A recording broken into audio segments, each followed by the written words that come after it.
Mobile World Congress. I don't know about you, but this continues to be one of my favorite shows. I'm not really sure if it's because of Barcelona or the fact that we get to see a lot of the cool concepts and flagships that'll define our year. Now, this one was interesting. We didn't get the typical players. We actually did get more of other things like folding screens, 1-inch sensors, affordable laptops and tablets, and even some weird teasers. I'm Jaime Rivera with Pocketnow, and this is our list of winners for Best of MWC 2023, sponsored by Techno.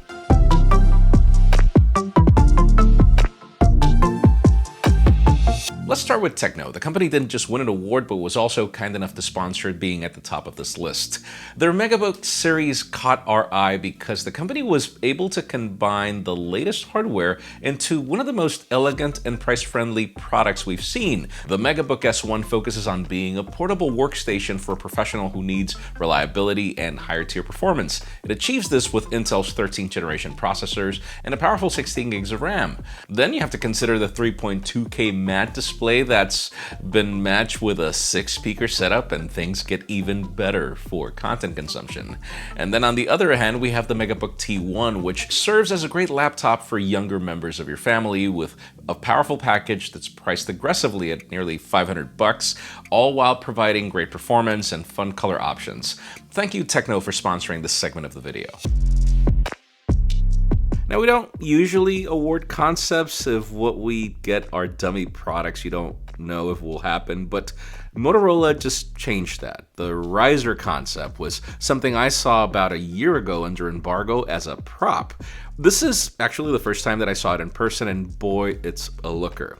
As small as an iPhone mini when retracted, and as tall as a Pro Max when extended, but then can give you functionality on the back screen for a selfie mirror or as a quick display to interact with. Like seriously, whoever came up with this bold idea deserves a prize. Even the case was meticulously designed to enable this form factor and not add bulk. I even love how it's aware of content to extend the screen whenever you want to watch a video.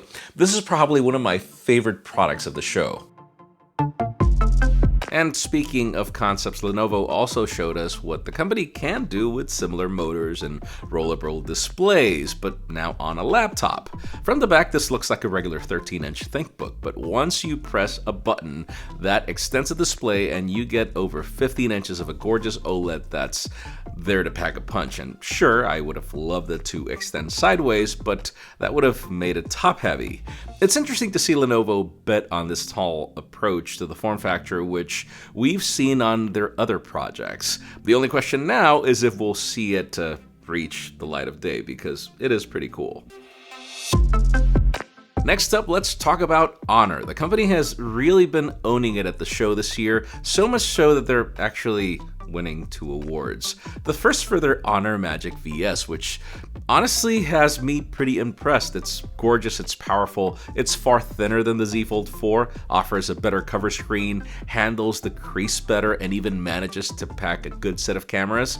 Yes, it did launch in China at the end of last year, but now we have it in the global markets and the price is pretty up there. You'd think the company was done, but MWC saw the launch of their Magic 5 Pro, which isn't just gorgeous and unique in its design, but also the company's most powerful phone thanks to the Snapdragon 8 Gen 2 and the trifecta of great cameras we're used to getting from this lineup. I mean, I've taken some of my best concert photos from a distance with last year's Magic 4 Pro, so I can't wait to test this phone in my full review coming soon. Now, the last thing I would have ever thought was a good idea was earbuds that fit into a watch, but that was until I had a chance to try it. Huawei's watch buds are honestly a watch you would have never assumed could open, but then does to reveal the 2 earbuds inside. As you can expect, the watch performs just like any other Huawei watch, even up to the battery life, but to have the functionality of a pair of buds that's even smart enough to be used on any ear and that you can control these through touch on any ear, and yeah, I agree, it's pretty awesome. And once you notice the implementation and the price at around $449, and you're pretty much getting AirPods Pro and a watch for the price of an Apple Watch. I like it a lot.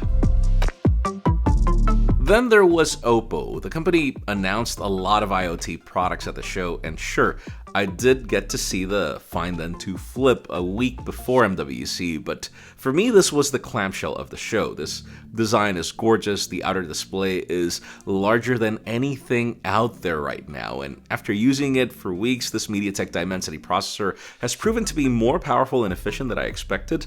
The price is aggressive, the crease got addressed, and we finally get a great pair of cameras on a modern flip phone.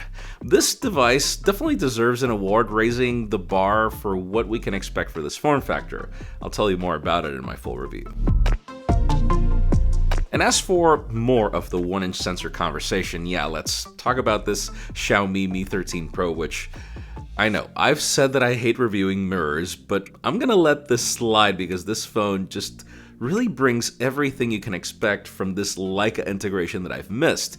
Yes, there's this massive camera specifications, but the tuning is always most important, and Leica always delivers now with Xiaomi. And then match this with the Snapdragon 8 Gen 2 and all the other specifications we've come to expect from this lineup, and you bet this phone is something you should totally consider.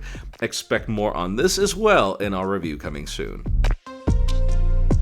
As for OnePlus, yes, we did see their concept OnePlus 11, and I can't tell you I'm impressed. That being said, since I didn't go to India for the Cloud 11 launch, this was my first chance to see the OnePlus Pad, and wow, I loved it so much that it's hard to not award it as one of my favorite tablets of the show. I won't blame you for thinking that it looks like an iPad Pro, but so what? This combination of peripherals, the color, the screen, the MediaTek Dimensity 9000, and so many other elements that come with the product are honestly pretty great. I've been wanting great Android tablets, not just from Samsung. Seriously, the world needs competition, and this is one of those products I seriously cannot wait to try. Last but not least, let's talk about TCL. Yes, I do miss their BlackBerry days, but I love their new approach to wearables, I love their TVs, and what they're doing with one particular technology. See, I love matte displays, and this TCL Nextpaper 11 is their latest iteration. We saw their laptops at CES, we awarded them, but now it's great to see a tablet at a very affordable price that feels like paper even up to its stylus input. The company now has boosted the screen brightness to a point where it's far more usable outdoors, and for the price of barely $250, I mean, you can gift this to any family member without hesitation. The company is making it really hard to compete with its prices, and I don't blame them since they pretty much build their own displays for their TVs so they can be more vertically integrated. To conclude, what can I say? I mean, yes, MWC is no longer the show of Samsung Galaxies, and yes, I do miss LG, I know you do too. The show has evolved, and I also feel the competition of these brands has evolved. To see these companies like Techno, TCL disrupt with value, and then Oppo, Honor, and Xiaomi do the same with their flagships is really what the market needs. I think the market is desperate for new ideas and for trade shows to be about cool form factors, and I think that this is what we saw at MWC 2023. Now let us know if you agree with our winners in the comments down below, and while you're at it, follow us on social media and subscribe to our channel for more videos like this one. You can also follow me on my personal handles to see me enjoy trade shows like there's no tomorrow. Please give this video a thumbs up if you like what you saw. I'm Jaime Rivera, thanks so much for watching. We'll see you on the next one.